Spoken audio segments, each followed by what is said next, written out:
Xayrli tong hammaga. Bugun avgust 20-2026-yil soat 7:27 kosmogrammamizni tahlil qilamiz. Xabar bergan bo'lsanglar, Saturn bilan Venera oppozitsiya qilyapti. 20-21-22 bu oppozitsiya kuchayadi. Hozir уже sezayotgan bo'lishingiz kerak. Energiyani Saturn retro qo'yda va Venera tarozida bir-biriga qarama-qarshilik qilyapti bu ikki sayyorani. Bu oson aspekt emas, lekin rosa mazmunli. Ayniqsa munosabatlaringiz yoki moliyaga kelganda qatta siz mustahkam poydevor yaratishingiz kerakligini ko'rsatadi. Masalan, er xotin o'tirib olib yoki sheriklar o'tirib olib yoki siz o'tirib olib kimdir bilan, odatda bitta boshqa insonni ham olyapti. Qarab chiqasiz qayta, o'zingiz munosabatlaringizni qarab chiqasiz va moliyaviy holatingizni qarab chiqasiz. Men o'zimga mustahkam poydevor yaratishim kerak, men bunaqa krizis holatda o'tirishim kerak emas degandek. Men asosiy qarash, men qo'pol qilib tushuntiryapman, sizlarga oson bo'lishi uchun. Men er-xotin misolida tushuntiryapman. Er-xotin o'tirib olib, shu maqsad istaklarimiz ortidan ketayotgan o'zimizni xavfsizroq, xotirjamroq his qilish. Bu yerda er-xotinlar emas, hatto masalan biznes partnyorlar, mana masalan bozorda narsalar yonib ketib ko'ryapmiz hamma yoqda. Ana o'sha yerdagi bozor do'konlarini egalari boshini qotiradi. Mustaqil poydevor, pulga kelganda mustaqil poydevor qurish haqida o'ylashadi. Masalan, bozor yonib ketadigan bo'lsa, B variant sifatida o'sha moliyani qoplovchi boshqa masalan pul keladigan ishmi yoki manbami haqida ham ketishi mumkin. Bu yerda sheriklar ham gaplashiladi, er-xotinlar ham gaplashiladi. Munosabatlar ham tahlil qilinishi mumkin. Yomon joylashuv emas, lekin og'irroq, lekin yomon emas. Astrologiya bu ramziy til va astrologlar ko'proq ramziy til bilan gaplashadi. Siz o'shandan ma'no chaqlashingiz kerak o'zingizning holatingizga kelganda. Venera masalan Saturn oppozitsiyasi nimaga olib kelishi mumkin agar standart holatda o'qiydigan bo'lsak? Eng kuchli nuqtasiga yetganda, 14 ga 14 yetganda, qachon bo'ladi? 21-da bo'ladi. Hozir ko'ramiz.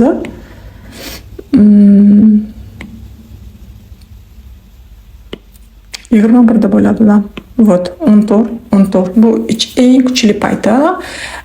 Bu yerda siz o'zingizni masalan qayg'u, shunaqa holatga tushib qolganligingiz, pul borasida, yolg'izlik yoki ichingizda og'riq his qilishingiz mumkin.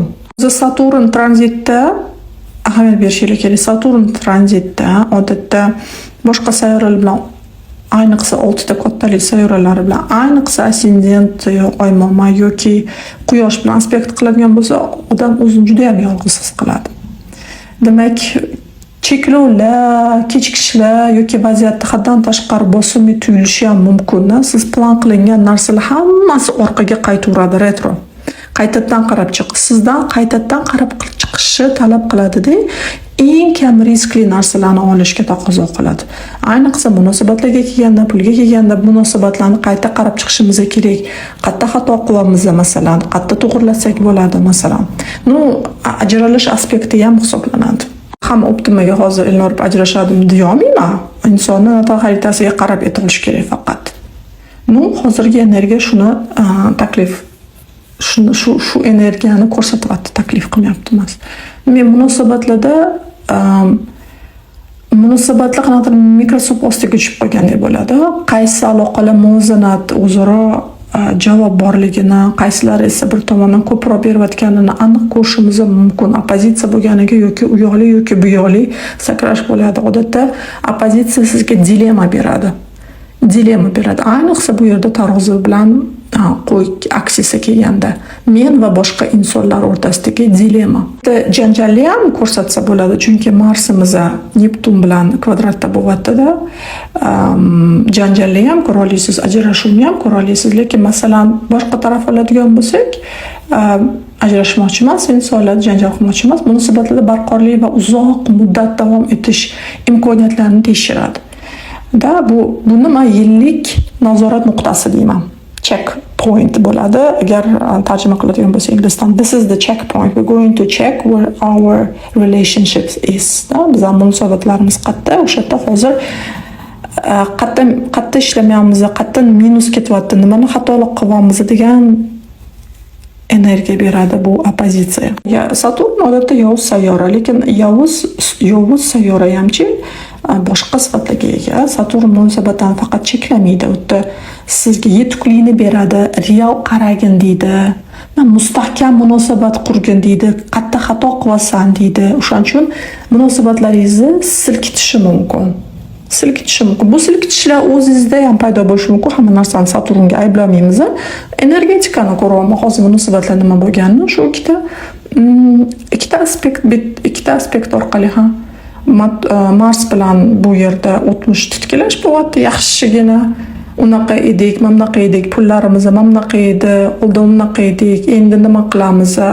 Prям er-xotin o'tirib olib gaplashishni ko'ryapman.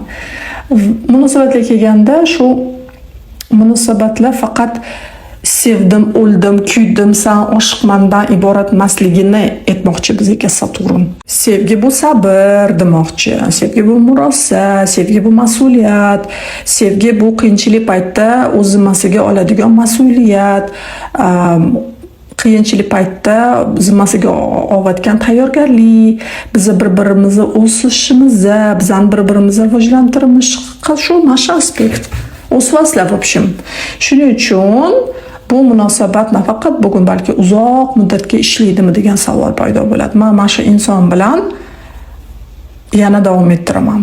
Endi maniga keladigan bo'lsak, chunki Venera sayyorasi bu pul sayyorasi hisoblanadi qo'pol qilib aytganda, siz o'zingiz hisob-kitobingizni qayta sozlaysiz, qayta qarab chiqasiz.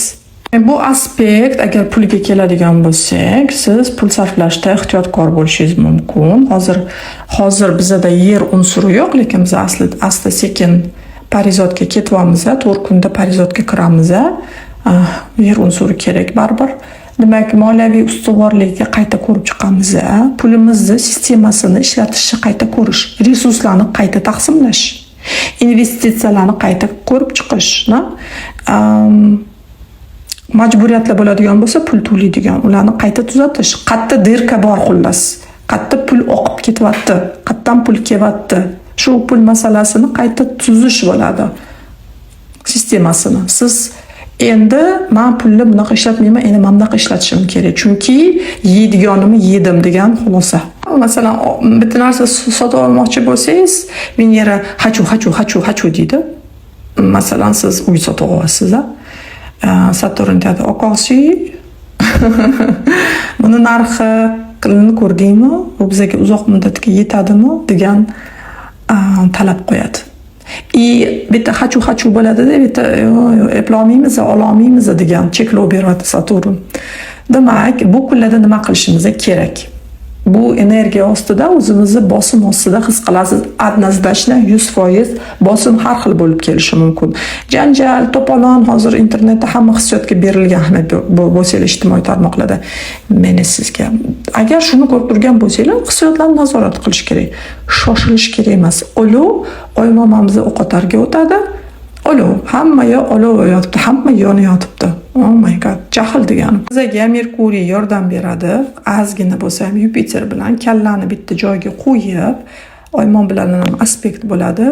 Yaxshi hissiyotlar olovli bo'lsa ham, demak, yaxshi vaziyatni yaxshilab o'rganib chiqish kerak, fikrlarni tartibga solish kerak. Aytayman, 4 kun chidab turinglar, parizotga kirsin, hammasi cheki bo'ladi. Hammasi parizot tahlil energetikasini beradi, yordam beradi-da. Demak, hozir parizotga kirguncha siz ko'proq ma'lumot to'plang.